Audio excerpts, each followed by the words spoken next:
that has paralyzed activities in the public universities in the country. We expect the staff of these institutions to show a better appreciation of the current state of affairs in the country. In the determined effort to resolve the issue, we have provided a total of 470 billion naira in the 2023 budget from our constrained resources for revitalization and salary enhancements in the tertiary institutions.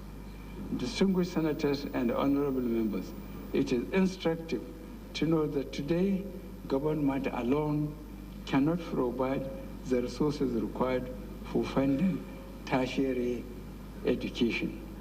In most countries, the cost of education is jointly shared between the government and the people, especially at the tertiary level.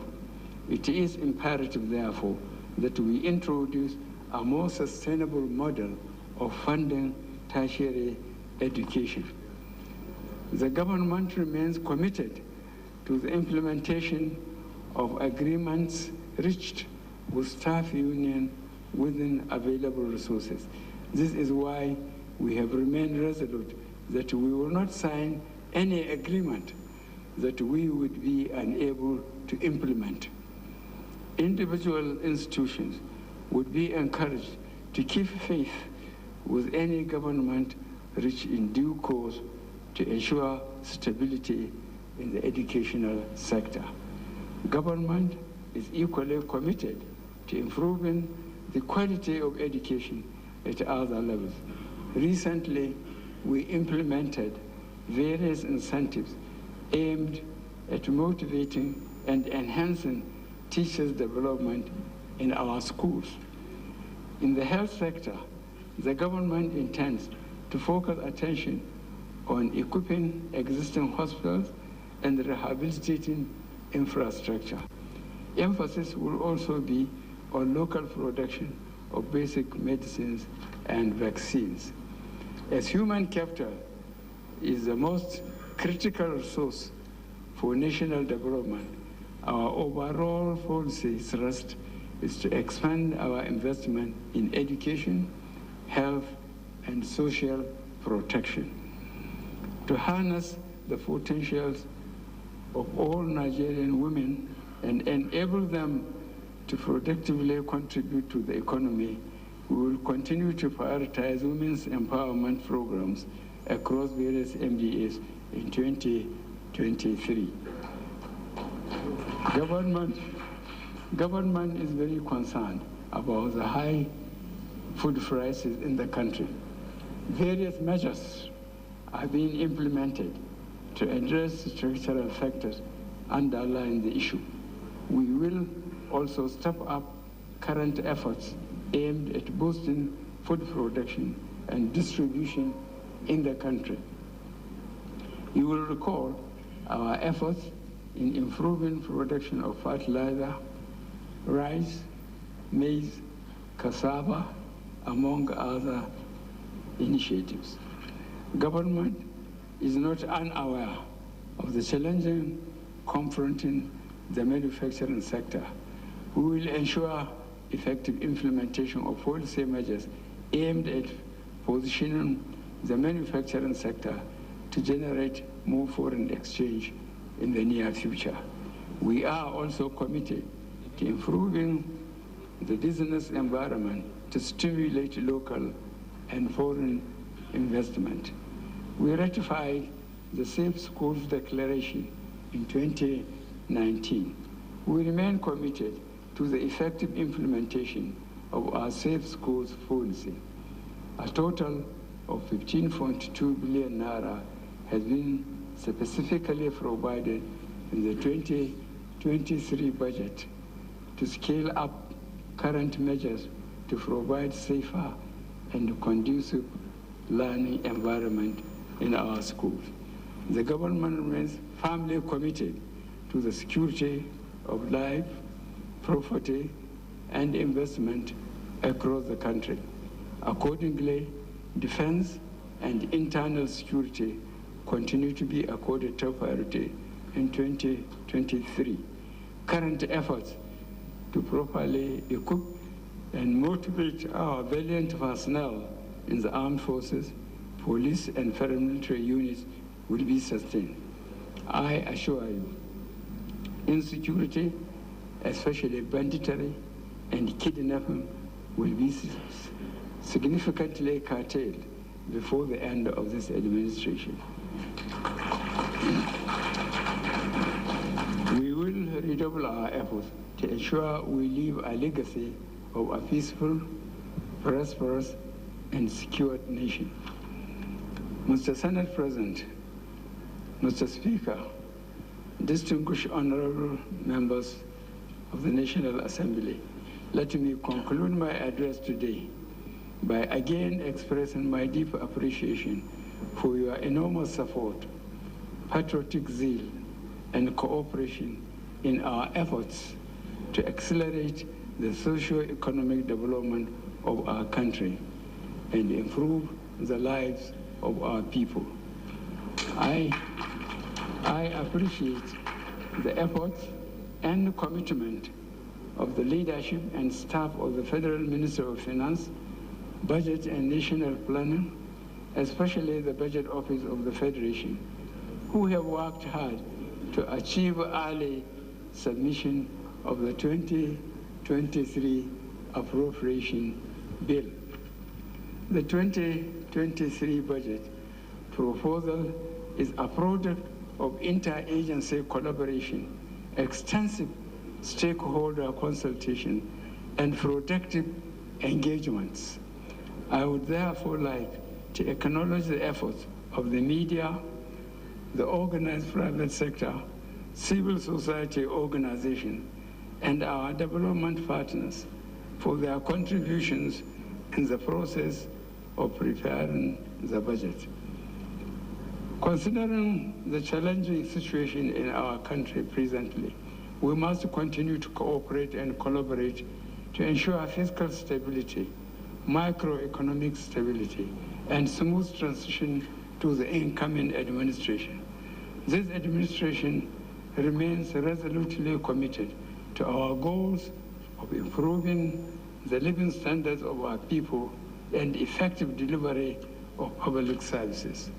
Distinguished and honorable members of the National Assembly, although no single government can solve all the problems of a country during its own tenure, I have no doubt that you share our aspiration that the 2023 transition budget is designed to address critical issues and lay a solid foundation for the incoming administration. Excuse me. It is with great pleasure, therefore, that I lay before this distinguished joint session of the National Assembly the 2023 proposal of the Federal Government of Nigeria. I thank you most sincerely for your attention. God bless the Federal Republic of Nigeria.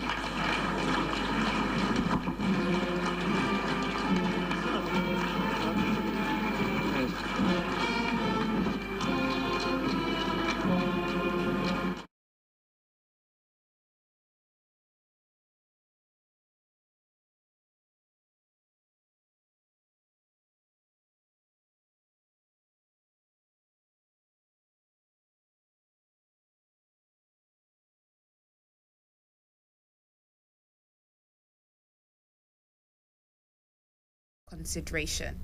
This is the second year running that the budget estimates have been presented on the 7th of October. Passage of the budget is expected to take place before the end of the year. Anytime from now, we will listen to the traditional vote of thanks by the Speaker of the House of Representatives, Femi Gbajabiamila. The lawmakers are currently seated in a temporary venue at the traditional venue for a joint session, as this is currently undergoing renovation. The various committees in the two chambers will subsequently meet with officials of the executive and judicial arm of government for the budget defense. The final approval of the budget is expected to take place in the last week of December.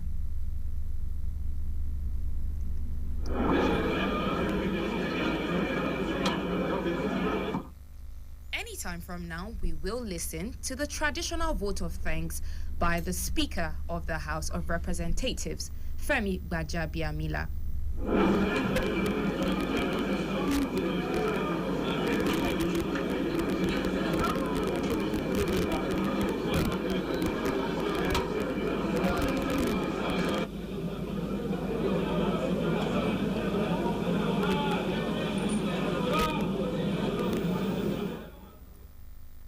So we were just listening to the presentation of the 2023 appropriation bill by President Muhammadu Buhari to a joint session of the National Assembly for consideration.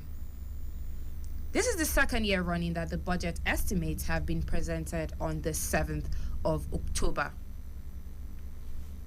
The various committees in the two chambers will subsequently meet with officials of the executive and judicial arm of the government for their budget defense. By the right, Honorable Speaker. Mr. Speaker.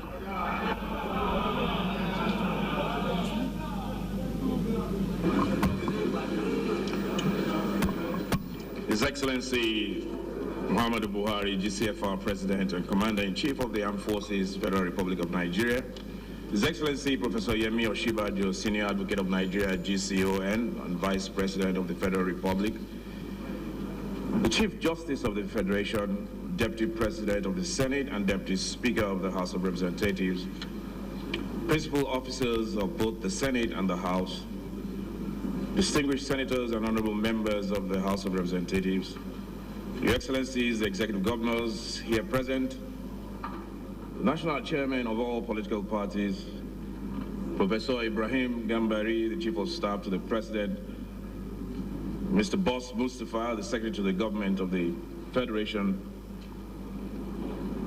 Please allow me at this point to adopt the remainder of the protocol as already established by the Senate President.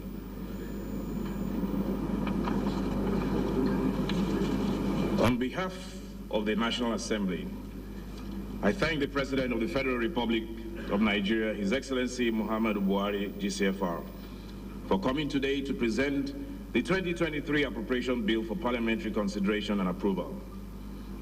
As many of our guests may have noticed, we are here in a makeshift environment whilst the main chambers of the National Assembly undergoes extensive renovation.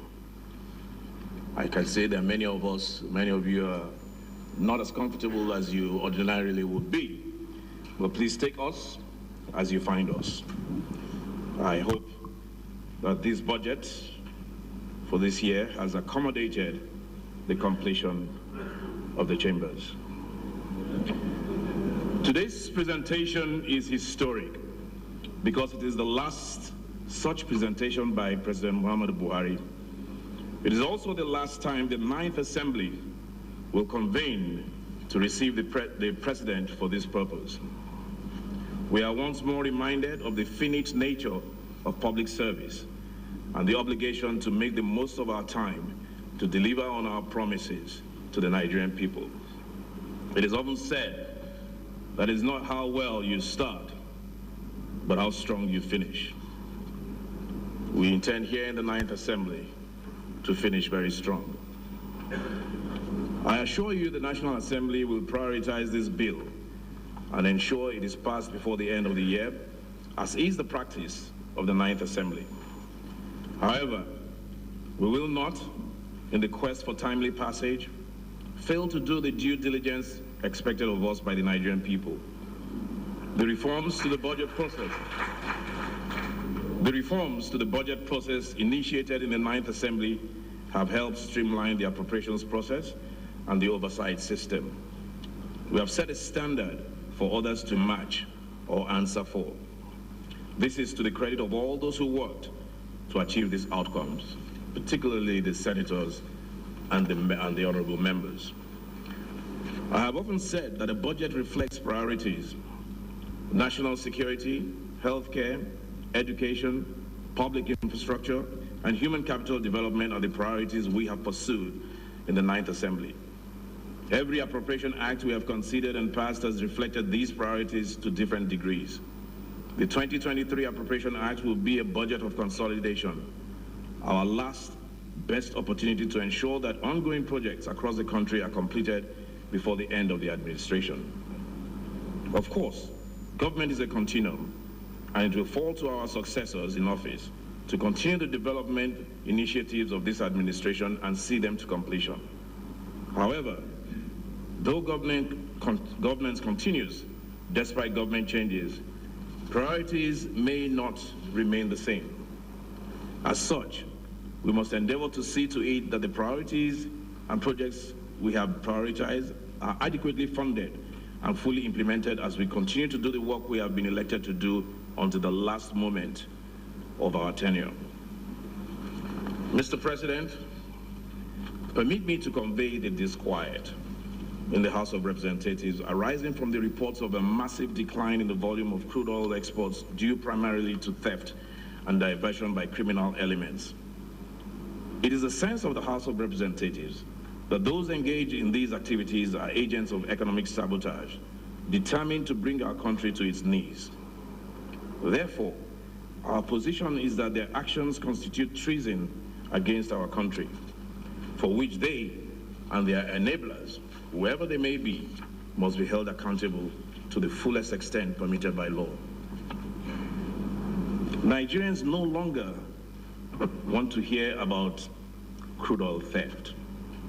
The question has now become, what are we doing about it? Therefore, we are urging a swift and systemic overhaul of the systems in place to protect the country's oil and gas resources. Evidently, the arrangements in place are no longer adequate. As such, there is an obvious need for improvements to stop the loss of income occasioned by this ongoing sabotage.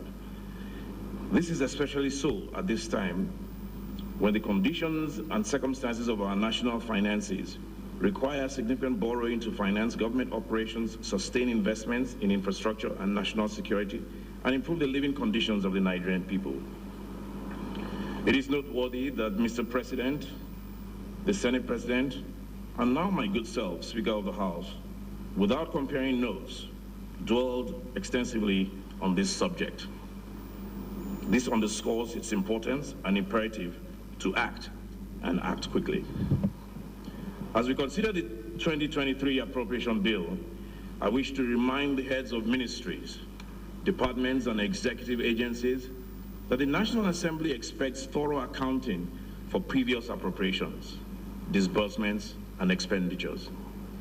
Where such accounts are not forthcoming, we will demand them, and we will exercise the full authority of Parliament to hold to account those who fail to provide the records we need to make informed decisions on the appropriation bill. This is a priority for us as we wind down and begin compiling our service records for history and as a guide to those who will continue from where we stop. Just as the Ninth Assembly has reformed the appropriations process to ensure timely budget passage, we also intend to leave a legacy of transparency and accountability as a standard for the future. I thank His Excellency, President Muhammadu Buhari, GCFR, the Vice President, Professor Yemi Osinbajo, Secretary to the Government of the Federation, Mr. Boss Mustafa, the Budget Office, Honorable Ministers, and all those who contributed to drafting this appropriation bill. The National Assembly will build on your efforts to deliver an appropriation act that provides real solutions to national problems, unlocks economic potential, secures our country, and brings a future we can all look forward to and be proud of. Finally, let me appreciate the clerk to the National Assembly, Architect Olatunde Ojo, and the entire management and staff whose efforts have made this joint session a resounding success. May God keep and guide us all, and God bless our Federal Republic. Speaker of the House of Representatives, Femi Gbajabiamila, giving the vote of thanks after the presentation of the 2023 appropriation bill by President Muhammadu Buhari to a joint session of the National Assembly for consideration.